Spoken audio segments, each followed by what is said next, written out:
Hello everybody! Today we're going to be talking about Session 11, and Session 11 is about Orion Crusaders. And Orion Crusaders would be the negative polarity in the densities above ours. So Dawn starts asking questions about this phenomenon, and we're going to get some information about that. So we begin, I am Ra. I greet you in the love and the light of the infinite creator. I communicate now. Questioner. Should we include the ritual that you have suggested that we use to call you in the book that will result from these sessions? I am Ra. This matter is of small importance, for our suggestion was made for the purpose of establishing contact through this instrument with this group.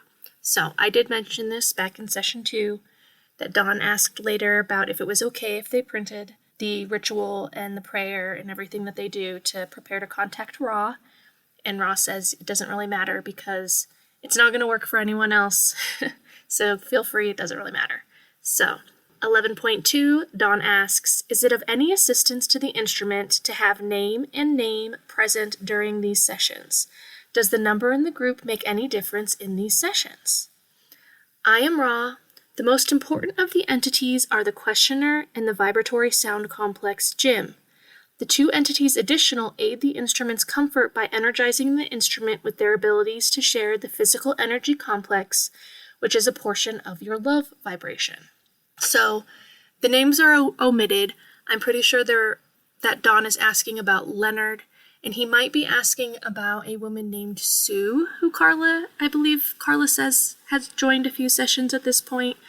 Her being someone who had come to lots and lots of conscious channeled sessions, and Carla obviously felt safe around her, because that's basically what Ra is saying, is that those entities help Carla feel good to Carla and are of the green ray vibration, and so they can contribute to the sessions if they want. It isn't much longer after this point, I think, that they essentially lock down allowing anyone else to join them in their Ra sessions and try to focus on the harmony of the three of them making contact with Ra. But they might also be talking about Tom Flaherty, who comes to a few sessions as well. But I think it is, my guess would be Leonard and Sue. But I don't think that really matters. Ra is saying, though, that they're okay to join because they do help Carla by energizing her. So it may have been a good idea for them to establish the other two, one of the other two into the group, because that could have given Carla a bit more of a boost, because this was so draining to Carla. But ultimately, I think they just decided that it was easier to lock down to the three of them for these rituals. So, in 11.3, Dawn asks, you said yesterday that Maldek was destroyed due to warfare. If Maldek hadn't destroyed itself due to warfare, would it have become a planet that evolved with self-service, and would the entities have increased in density, gone on to, say, the fifth density in the negative sense, or the sense of self-service? I am Ra. The planetary social memory complex, Maldek, had in common with your own sphere the situation of a mixture of energy direction. Thus it, though unknown, would most probably have been a mixed harvest. A few moving to fourth density, a few moving towards fourth density in service to self, the great majority repeating third density. This is approximate due to the fact that parallel probability vortices cease when action occurs and new possibility vortices are begun.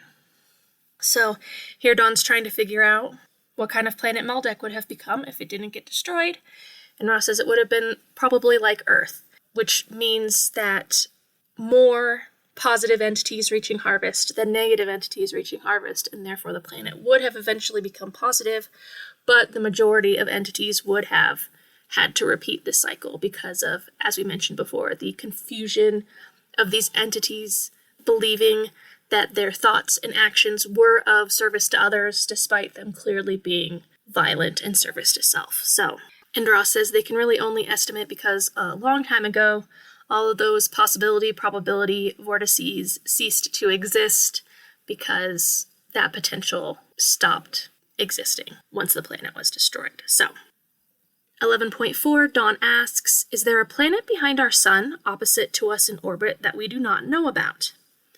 I am Ra.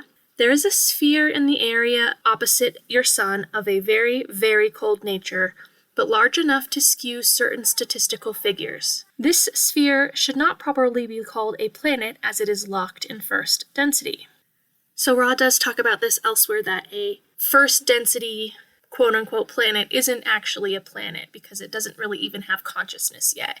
It doesn't even understand the passage of time yet.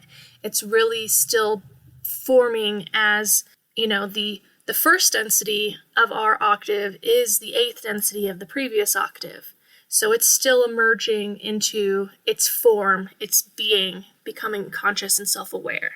Ra does say it's locked in first density, so I don't know if that's means permanently. I doubt it. I think they're just saying that they're still going through, that planet is still going through the process of first density, which is water, air, fire, earth, interacting together, integrating together, and learning how to be a part of this octave. And I'm guessing then that Dawn is asking about what we usually call Nibiru, or Planet X, this potential planet that exists quite far away. So yeah, Ra is saying that there is something out there that is skewing certain statistical figures, and that's what some scientists have found, but we don't have anything conclusive about that yet. But Ra says, yes, there's a first density planet out there orbiting our sun, essentially. So we have another potential third density planet someday in the future for us to experience with. 11.5, questioner. You said that entities from Maldek might go to, some may go to fourth density negative. Are there people who go out of our present third density to places in the universe and serve which are fourth density self-service or negative type of planets? I am Ra. Your question is unclear. Please restate.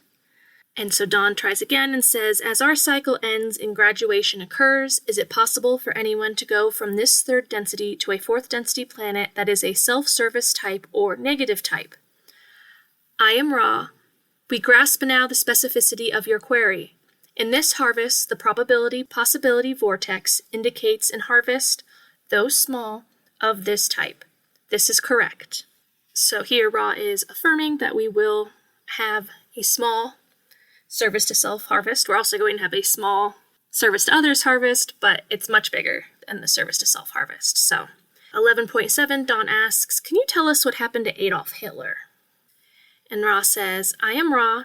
The mind-body-spirit complex known as Adolf is at this time in an healing process in the middle astral planes of your spherical force field. This entity was greatly confused and, although aware of the circumstance of change in vibratory level associated with the cessation of the chemical body complex, nevertheless needed a great deal of care. So there's a lot crammed into that answer about Adolf Hitler. The first is that he was confused. He sort of had that Maldekian distortion of believing that what he was doing was a service, that this ethnic cleansing was a genuine service. He wasn't just doing it for the sadism, for the power over others. Part of him believed it was the quote-unquote right thing to do. So, because he didn't properly polarize enough to be harvested, he is in a very confused state in his afterlife. And I know that can probably seem pretty shocking that he wasn't able to polarize negatively enough to be harvested, but again, that distortion of really thinking that you're doing the right thing, because we want, most beings want to be service to others, because that is, quote unquote, the natural way to be. The service to self is the path which is not. So instinctually, we try to be service to others. Sometimes we just get really confused along the way. Ra also says that he knew and understood the circumstance of change in vibratory level associated with the cessation of the chemical body complex, but he still needed a great deal of care. So I think what Ra's saying there is that a lot of people don't realize that they're dead right away, and that's a good portion of the healing that happens after you die, is this acclimation to being deceased. But as we know, Adolf took his own life. He had probably been long prepared for this eventual outcome. So when he pulled the trigger, it was probably pretty quick for him to realize, oh, I'm dead. but he still needs a lot of healing. And is, as of this time space that Dawn asked this question, is still in that healing process. So 11.8, Dawn asks, is there anyone in our history that is commonly known who went to a fourth density self-service or negative type planet, or who will go there? I am Ra. The number of entities thus harvested is small. However, a few have penetrated the 8th level, which is only available from the opening up of the 7th through the 6th.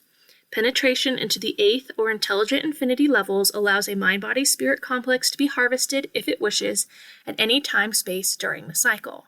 So here Ra is saying, we haven't had our harvest yet, but there have been a few beings who were able to polarize enough to penetrate the 8th level through their energy body, through building up enough polarity to get there. And when one does that, they are able to be harvested. So there are some negative beings who have achieved that. And I'm guessing they're implying that there are negative beings who, again, have not yet been harvested, but probably will be once all of the weighing is done at the official time of harvest.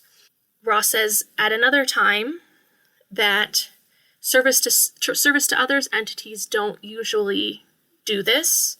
They don't usually harvest themselves prematurely and go on to fourth density positive. They usually stay and serve the social memory complex and try to help the harvest that is coming for all the rest of the beings who are still on the planet. But negative beings are in the pursuit of power, and coming back to third density means a reduction in power, means forgetting, means having to go through a whole nother incarnation where hopefully you'd be able to penetrate to that level again. So they just usually harvest themselves into fourth density and go forward and continue accumulating more and more power without the veil. So 11.9, Dawn asks, are any of these people known in the history of our planet by name? I am Ra. We will mention a few. The one known as Taurus Bulba, the one known as Genghis Khan, the one known as Rasputin. So I don't know a ton about these figures. We were just talking about Taurus Bulba in my Discord group, where there is a entity who took on that name at a later point after, because Taurus Bulba is a fictional character, but it's also assumed that Taurus Bulba, the fictional character, was based on real human events. So, who Ra is referring to as Taurus Bulba, it's up in the air. It's probably one of the reasons why Ra mentions this entity, because there is some smoke around who it could specifically be. Genghis Khan lived quite a long time ago, but is pretty infamous for the horrible things that he did as far as conquering civilizations. And Rasputin is a more modern figure, and he just was a negative adept who has lots of fantasy tales about him, but I'm sure lots of them are true. I do remember once watching a documentary about Rasputin, at least maybe the documentary wasn't entirely about Rasputin, but a small portion of it was about Rasputin, and it talked about how he essentially believed that fulfilling the role of the prodigal child was how you became close to God. That if you were always close to God, then God, takes that relationship with you for granted. But if you stray from God and then ask for God's forgiveness, then God blesses you for coming back to God. So he would do all sorts of debaucherous, hedonistic things, orgies, rape, whatever, and would then ask for forgiveness, and that's how he found the gateway to intelligent infinity, essentially, was this sort of rubber band of going as far into separation as he possibly could manifest, and then still coming back and worshiping God. So that was his way of finding the negative path, which I think is pretty interesting, but it's just one way to find the negative path, to just completely separate yourself but still see God as worthy of your attention. So in 11.10, Dawn asks, how did they accomplish this? What was necessary for them to accomplish this? Ra says, all of the aforementioned entities were aware, through memory, of Atlantean understandings having to do with the use of various centers of mind-body-spirit complex energy influx in attaining the gateway to intelligent infinity. So, Ra did talk about how Atlantis used technological information and then started to become a very negative civilization.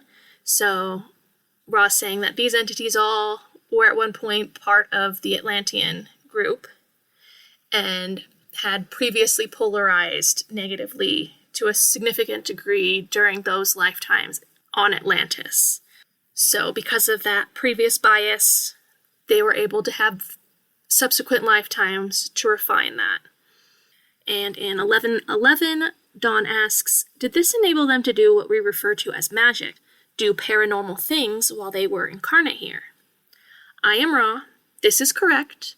The first two entities mentioned made little use of these abilities consciously.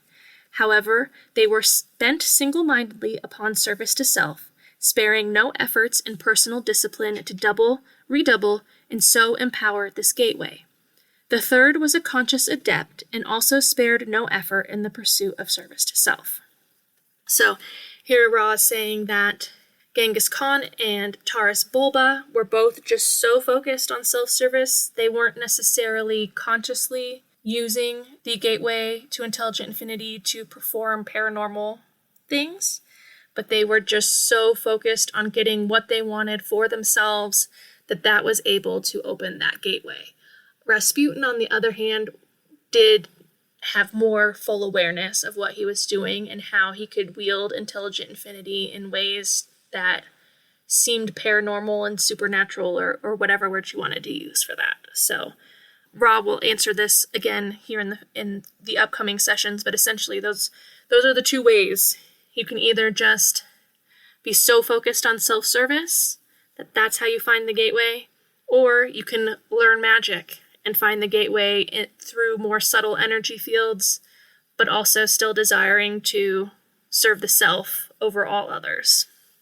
And in 11.12, Dawn asks, where are these three entities now? And Ra says, I am Ra. These entities are in the dimension known to you as fourth. Therefore, the space-time continua are not compatible. An approximation of the space-time locus of each would net no actual understanding. Each chose a fourth density planet which was dedicated to the pursuit of the understanding of the law of one through service to self. One in what you know as the Orion group, one in what you know as Cassiopeia, one in what you know as Southern Cross. However, these loci are not satisfactory. We do not have vocabulary for the geometric calculations necessary for transfer of this understanding to you. So here Ra is saying that in fourth density, space-time is not like here in third density. It's nothing like it is here in third density. So saying that they're a part of this star system really means almost nothing. And they don't really know how to give us any sort of understanding as far as physically where these beings are, because they aren't actually in a physical reality necessarily, because they're fourth density. So in 11.13, Dawn asks, who went to the Orion group? And Ra says, I am Ra, the one known as Genghis Khan. In 11.14, Dawn asks, what does he presently do there? What is his job or occupation? What does he do? I am Ra. This entity serves the Creator in its own way. Ra being a little coy here.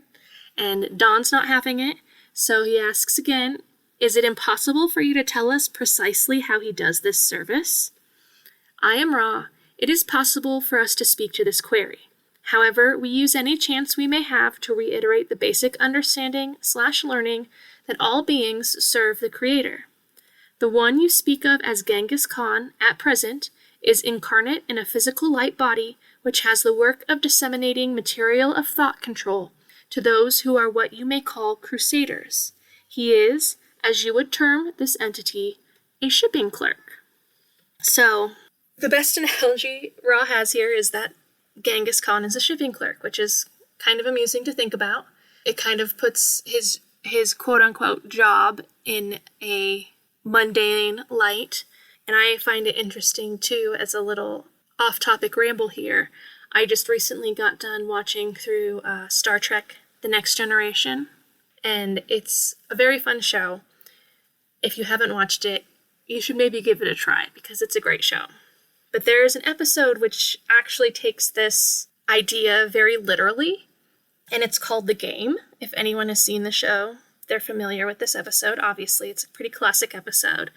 And essentially the plot is that Commander Riker, who's the second in command of the Starship Enterprise, is on shore leave, and he's having a good time flirting with an alien lady, which is his primary hobby, and she introduces to him this game. It's a little headset that you put on your head, and it projects a overlay over your vision of a game where you have to drop a ball into a tube, and you use your mind to do so. And once the ball goes into the tube, it floods your brain with endorphins, just overwhelmingly intense endorphins. It's immediately addictive. So Riker goes back to the ship and starts introducing everybody to this game. They all become very obsessed with this game. But the thing is that this device isn't just a game that's hyper addictive, it's also a mind control device. And the alien lady who Riker was having a fun, flirtatious date with is actually the Genghis Khan in this situation. She's disseminating mind control devices. She gets Riker to take it aboard his starship, and once he eventually has control of everyone on the ship, once everyone on the ship is addicted to this game, she then starts giving orders to the ship, and they are willing to follow. And their orders are, go take these devices other places. Go take these devices to this starbase and this starbase. And they're like, oh, well, we can take it to Earth too. And she's like, yes, do that. She's just one person with one tiny little ship. The Enterprise is this giant ship with 1,000 people on it and access to all humans and other life forms that are a part of the Federation. So I really think it's interesting that it's a very literal interpretation where she's literally using this starship to ship her mind control devices to other places and therefore increase her reach of who she has control over. But obviously I don't think that Genghis Khan's job is so literal. I think maybe in some cases it is, because negative beings do give technology to third density negative beings who are looking for this type of technology to induce mind control over other humans. But I think it's probably, in general, less literal, and it's more about thought forms than actual devices being shipped from planet to planet, right? But when I watched that episode, I was like, oh, this is about Genghis Khan. Not literal. It's the literal interpretation of this quote, essentially. So in that way, it's interesting, and it's a fun episode. Go watch it again if you've seen it before, because it's a fun episode. And if you haven't seen it before, like I said, give all of Star Trek: The Next Generation a try, because it's a great show. So in 1116, Dawn asks, what do the Crusaders do? I am Ra. The Crusaders move in their chariots to conquer planetary mind, body, spirit, social complexes before they reach the stage of achieving social memory. So here, Ra is saying that the Crusaders are the negative entities who try to dominate third density planetary social complexes with thought control, with mind control, pulling them away from the light, essentially putting barriers between them and the ability to seek the light so that they can move into fourth density. And as they do that, they gain power for every being that they stop from being able to reach for the light. And so if they can stop the social memory complex from forming on that planet, that's ultimately their end goal. And as I think we know, they've been pretty successful here on Earth, because we're going to have a very, very small harvest into our social memory complex. The vast majority of Earthlings have been arrested on their process to trying to reach fourth density because of the confusing negative thought forms that have permeated our culture for thousands of years now. At some point here, Ra says it was like 3,300 years ago, give or take, that Orion was really able to put a wedge into our social memory complex and cause a lot of problems. So we'll talk about that in the future. But 1117, Dawn asks, at what stage does a planet achieve social memory? I am Ra. A mind-body-spirit complex becomes a social memory complex when its entire group of entities are of one orientation or seeking. The group memory lost to the individuals in the roots of the tree of mind then becomes known to the social complex, thus creating a social memory complex. The advantages of this complex are the relative lack of distortion in understanding the social beingness and the relative lack of distortion in pursuing the direction of seeking, for all understanding/distortions are available to the entities of the society. So we have the social complex, which is our third density collective. And once we are able to move into fourth density and remove our third density veil, we become a social memory complex, and we get access to the memory of the entire species. Everybody's memory becomes one with each other's memory. We have access to each other's thoughts. And so, as Ross says, this allows then a less distortion towards understanding the social beingness, so less distortion in the yellow ray expression of the self, and more awareness for how to pursue service to others, because we have the collective understanding of all beings of this social memory complex, some who have gone further in their penetrating the veil in their previous third density experiences than others, and who have gained more understanding then, that can then be spread to everybody else, because everyone else then will have access to that directly in their own comprehension. So that is what a social memory complex is. We gain access to all memories, and this then gives us a lot more clarity about what has happened, what is happening, and what we should be doing. And so 1118, Dawn asks, then we have Crusaders from Orion coming to this planet for mind control purposes. How do they do this? And Ra says, as all, they follow the law of one observing free will. Contact is made with those who call. Those then upon the planetary sphere act much as you do to disseminate the attitudes and philosophy of their particular understanding of the law of one, which is service to self. These become the elite. Through these, the attempt begins to create a condition whereby the remainder of the planetary entities are enslaved by their own free will. So an incarnate third density being who is biased towards service to self calls for aid, just like positive beings call for the Confederation and get various contact through dreams and inspiration and channeling.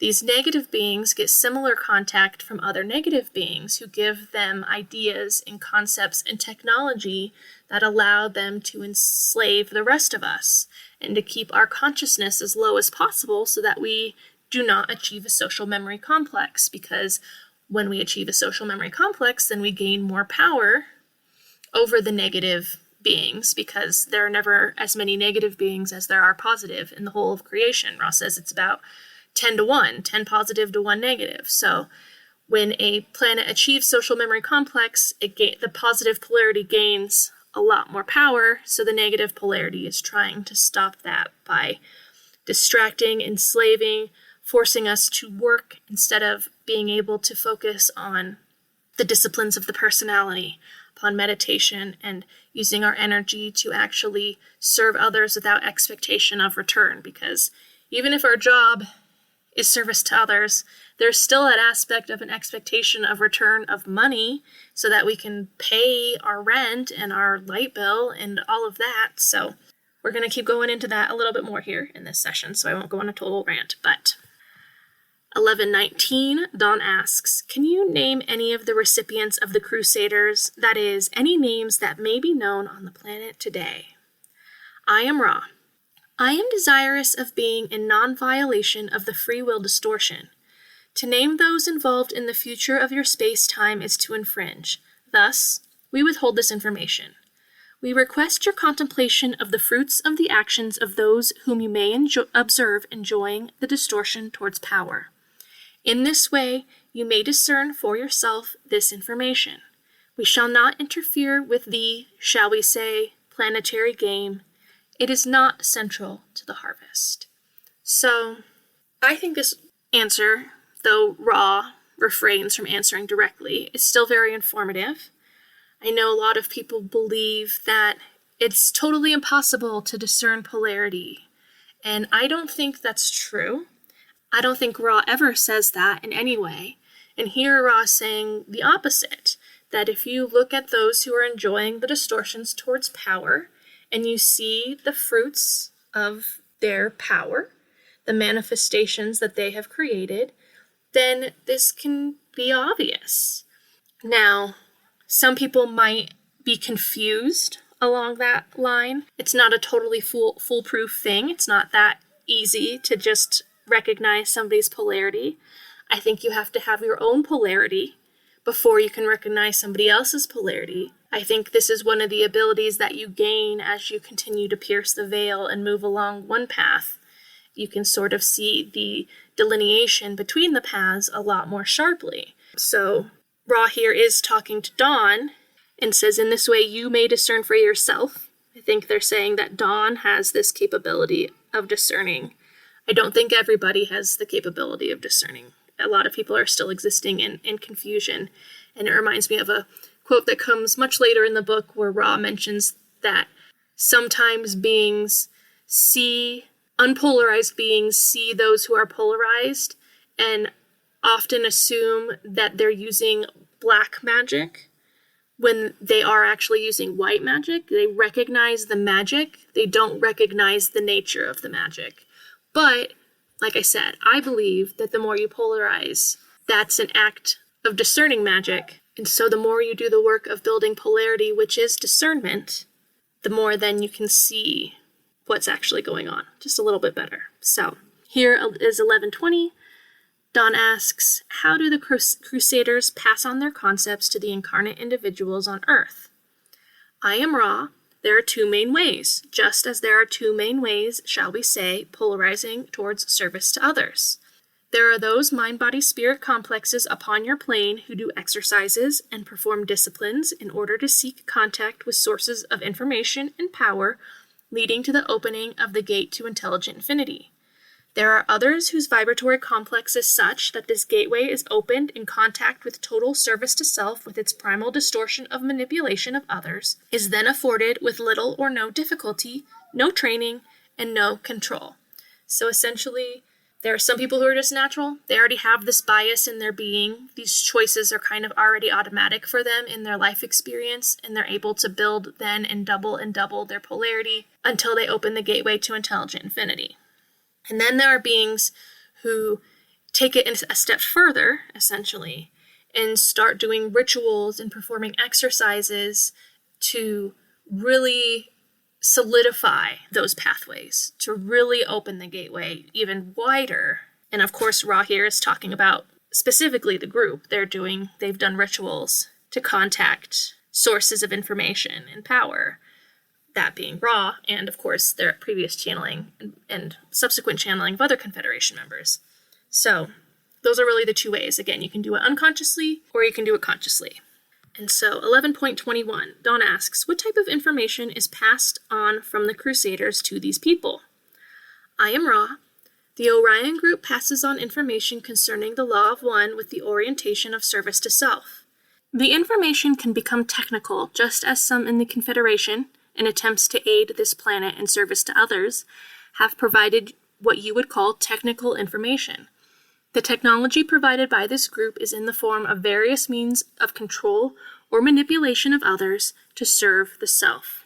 So, again, it's the same kind of information that we get from the Confederation, except for it's used to control others. It's more ideology, experiences from their third density and from watching others, but they've learned in how to control other third densities and other third density social complexes. So they have a lot more experience than the incarnate third density beings who are trying to polarize towards service to self. So they pass those experiences and that awareness on to those entities who are service to self, who are trying to harvest into fourth density. And also, therefore, then they gain control over those third density entities who remain in darkness because of the information that they disseminated, essentially. So, and here Ross says too that The Confederation has given us technology in hopes of us using it for positive information, and these other negative beings also get technological information at times on how to create devices that will keep us under their control and manipulate us. So, 11.22, Dawn asks, do you mean then that some scientists receive technical information, shall we say, telepathically, that comes out then as usable gadgetry? I am Ra. That is correct.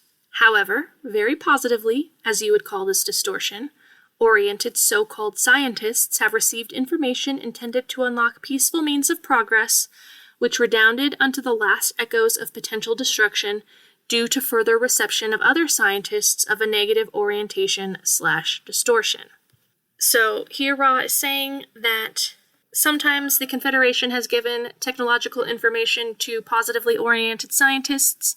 However, then negatively oriented scientists get a hold of this information and turn it into terrible, terrible things. So this is one of the Confederation's biggest quote-unquote regrets. There are no mistakes. However, there are decisions that have been made that were in a bit of ignorance and could have been more enlightened that they have learned from. And that's what we're doing. We're all just in a process of learning. And yeah, we're going to go ahead and talk about this a little bit more. 11.23, Dawn asks, is this how we learned of nuclear energy? Was it mixed, both positive and negative orientation? I am Ra. This is correct. The entities responsible for the gathering of the scientists were of a mixed orientation. The scientists were overwhelmingly positive in their orientation. The scientists who followed their work were of mixed orientation, including one extremely negative entity, as you would term it. And Dawn asks, is this extremely negative entity still incarnate on Earth?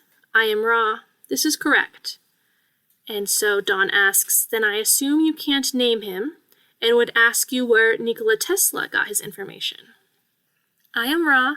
The one known as Nikola received information from Confederation sources desirous of aiding this extremely, shall we say, angelically positive entity in bettering the existence of its fellow mind-body-spirit complexes. It is unfortunate, shall we say, that like many wanderers, the vibratory distortions of third-density illusion caused this entity to become extremely distorted in its perceptions of its fellow mind-body-spirit complexes, so that its mission was hindered and, in the result, perverted from its purposes. So I've always thought that this response from Ra was kind of touching. They call Nikola Tesla an extremely angelically positive entity, and that he really wanted to help other humans. And so the Confederation gave him a lot of his information that he received as far as technology goes in an attempt to help aid humanity through him. However, because he was so extremely angelically positive, he was relatively naive to the machinations of the negative beings around him who wanted to use him and his technology for their own purposes and desires that weren't about helping everyone else, but about gaining power over everybody else. So his mission was hindered and in the result perverted from its purposes. In 11.26, Dawn asks, how was Tesla's work supposed to benefit man on Earth, and what were its purposes? I am Ra. The most desired purpose of the mind-body-spirit complex, Nikola, was the freeing of all planetary entities from darkness. Thus, it attempted to give to the planet the infinite energy of the planetary sphere for use in lighting and power. So, Tesla's primary goal was finding infinite energy, right? Which he did do, but we didn't get access to that. It is still being gatekept from us because of the entities who took that knowledge and kept it secret. So Dawn then follows up and asks, by freeing the planetary entities from darkness, precisely what do you mean? I am Ra. We spoke of freeing people from darkness in a literal sense.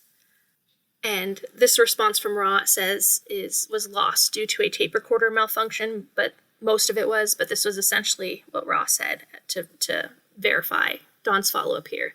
So Dawn follows up again and says, would this freeing from darkness be commensurate with the law of one, or does this have any real product? I am Ra. The product of such a freeing would create two experiences. Firstly, The experience of no need to find the necessary emolument for payment in your money for energy. Secondly, the leisure afforded, thereby exemplifying the possibility and enhancing the probability of the freedom to then search the self for the beginning of seeking the law of one. Few there are working physically from daybreak to darkness, as you name them, upon your plane who can contemplate the law of one in a conscious fashion.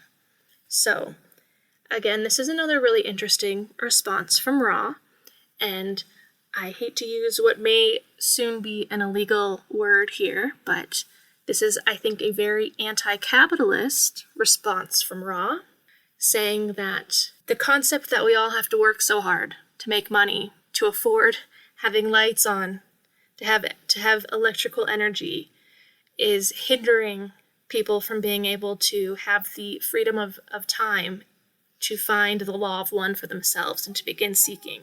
And so Tesla, with the aid of the Confederation, was trying to make changes in how our reality was structured so that it maybe wasn't so necessary for people to have to work so many hours of their life, and hopefully then be able to seek the law of one.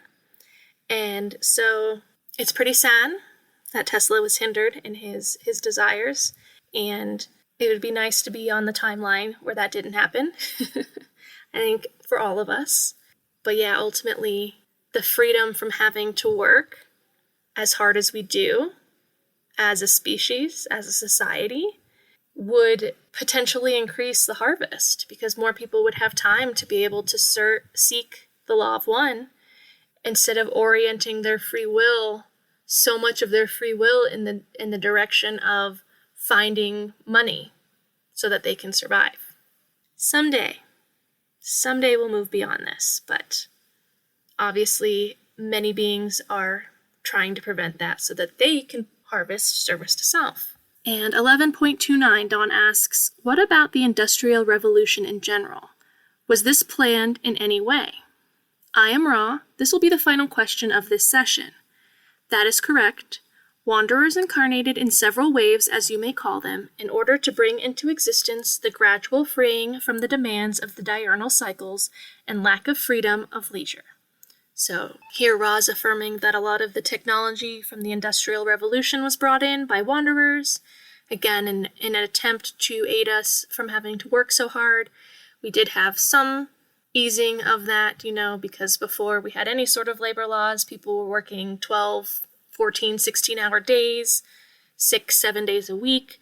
So we've slightly reduced that, but it's still not in good shape. Our social memory complex is not in good shape in regards to how hard people have to work and how much of their consciousness and attention and energy have to go into performing their job. So just remember that the demand for productivity is a symptom of our sick capitalist society, that leisure is beneficial to everyone, that you shouldn't feel guilty if you're engaging in any sort of leisure. In fact, I think engaging in leisure is a way to subvert the expectations of controlling all of our thoughts and actions at all times, which is what the negative elite want to have over us. When you are relaxing, when you're doing nothing, when you're just reading books, whether they're spiritual or not, when you're just not worried about your job, sometimes, we've definitely been conditioned to feel guilty about those moments, but don't. It's a radical act to not feel guilty, to be indulgent with your leisure. I encourage everybody who's listening to do that more often as possible.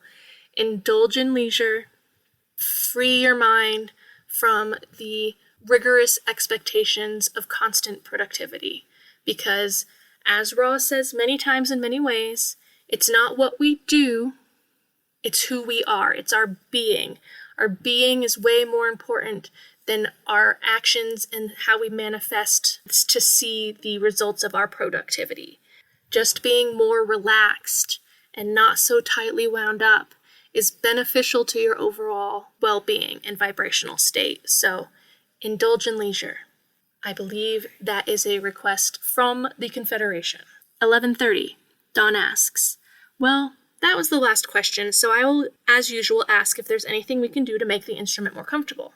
I am Ra. You are doing well. The most important thing is to carefully align the symbols. The adjustment made to this particular time-space present will aid this instrument's physical complex in the distortion towards comfort. May we ask if you have any short questions which we may resolve before closing the session? So again, Ra is telling Dawn to carefully align the symbols. Dawn does ask quite a few questions and push beyond where Ra's comfortable. Ra tries to steer Dawn away from certain questions, and Dawn continues to push through. And again, I think Dawn does better and better at that, but that does happen in this session. And the adjustments made at this particular time-space present will aid this instrument's physical complex and the distortion towards comfort. So they listened to what Ra said at the end of the last session, that she needed more support for her body as she lays down and goes into trance. So they've done some good things to help Carla be more comfortable and less stiff and in pain when she comes back awake. So 11.31, Dawn says, I don't know if this is a short question or not, so we can save it till next time. But my only question is why the Crusaders from Orion do this. What is their ultimate objective? This is probably too long to answer. I am Ra. This is not too long to answer. To serve the self is to serve all. The service of the self, when seen in this perspective, requires an ever-expanding use of the energies of others for manipulation to the benefit of the self with distortion towards power. If there are further queries to more fully explicate this subject, we shall be with you again. So basically, Ra's saying that to keep polarizing service to self, which is still seen as serving all, because every individual being is the creator, to serve the self in this way requires an increasing amount of others to gain control over, because they're still a part of you. You're serving yourself. You, in some twisted way, believe you're serving them by putting them under the control of the thought forms that you think are most in service to yourself. So the further along that these beings get, the more they have to find other peoples to conquer to bring into the umbrella of their wider self. So 11.32, Dawn asks, just one thing I forgot. Is it possible to do another session late today? I am Ra. It is well. And Dawn says, thank you. And Ra says, I am Ra. I leave you in the love and the light of the one infinite creator. Go forth then, rejoicing in the power and the peace of the one creator, Adonai. And so that was session 11. And a lot of really interesting information about how the service to self polarity acts and why they do the things they do. And we get the first admittance from Ra, or maybe they've already brought up before about how they've given us technological information that was perverted, but the Confederation has tried a lot of things. I think that is actually something that we've already read, that they've done a lot of things at this time of harvest that did not end up being good ideas. So helping Tesla was one of those things. But they really tried. They wanted to help us.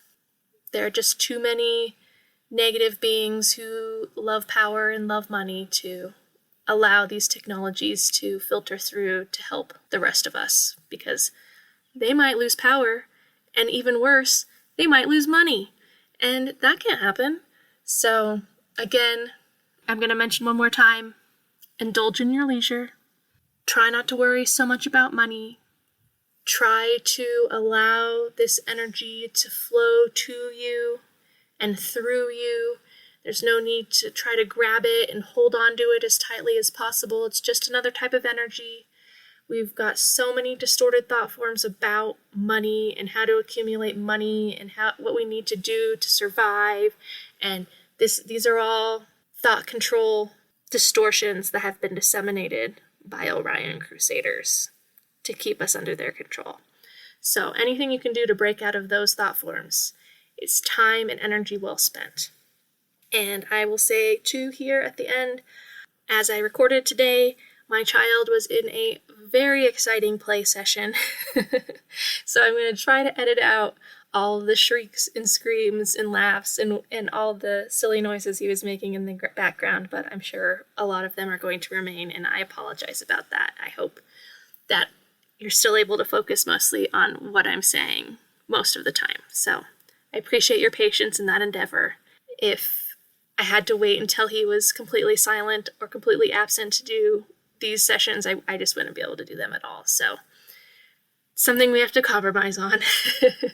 Saying that to myself so that I'm not as frustrated about the situation. But anyway, thank you all again. And I will be recording session 12 next, obviously, and I look forward to it. And I am very grateful to all of you who have listened and given me feedback and all of that.